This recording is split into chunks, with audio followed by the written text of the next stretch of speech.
How to apply for a Gcash Mastercard. There are 3 easy ways to apply. Get your Gcash Mastercard from any of these channels. First, Gcash App.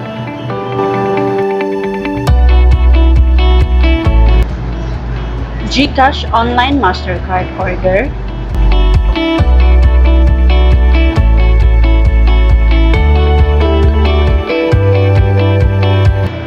Lastly, off-the-shelf through partner convenience stores.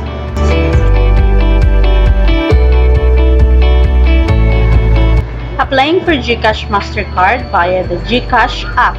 Step 1. Tap Show More on your Gcash dashboard.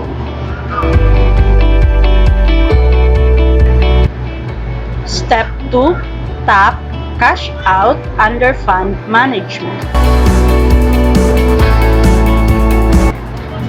Step 3. Select ATM Withdrawal, then tap Order Online to proceed. Step 4. Fill up the required fields, then proceed for payment. Step 5. Read the terms and conditions, then click the arrow below.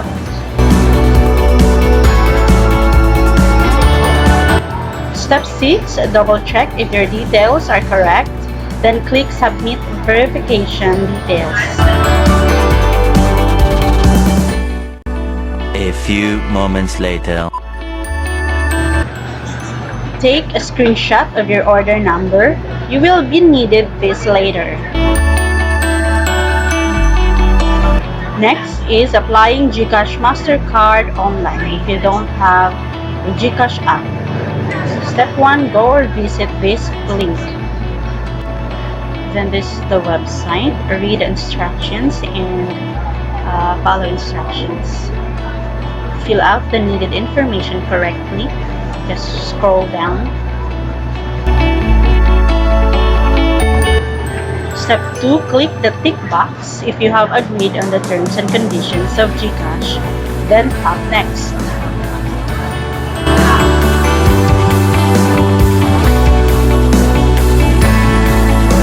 Step 3, verify your Gcash order details.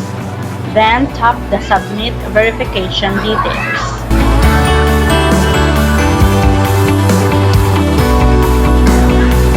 Step 4, you will receive a confirmation message.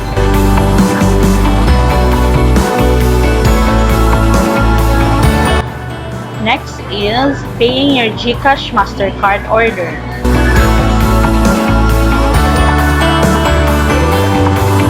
Step 1, go to your Gcash app, tap Pay Bills or Show More.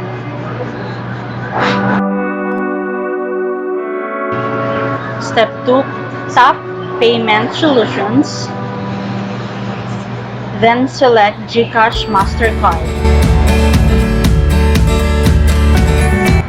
Step 3, fill up the necessary information, then tap Next.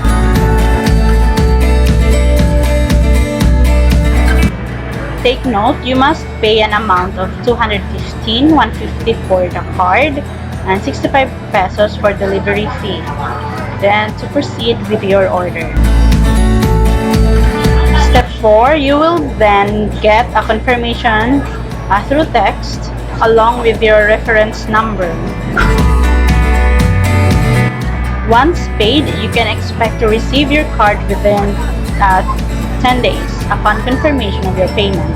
It is encouraged you to claim your own card and provide identification or any valid ID as proof that you are the one who ordered the card. In case you are not able to personally receive the card, you may write an authorization letter and provide any of your valid IDs to the person who will receive it in your place.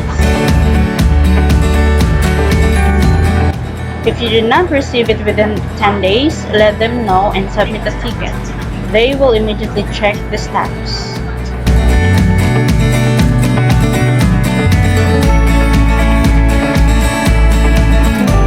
Lastly, applying for Gcash Mastercard off the shelf. You can also get a Gcash Mastercard at the following store for only 150 pesos.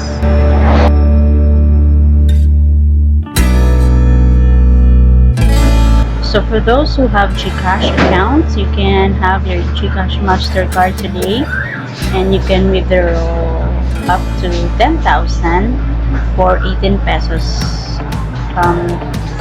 charge.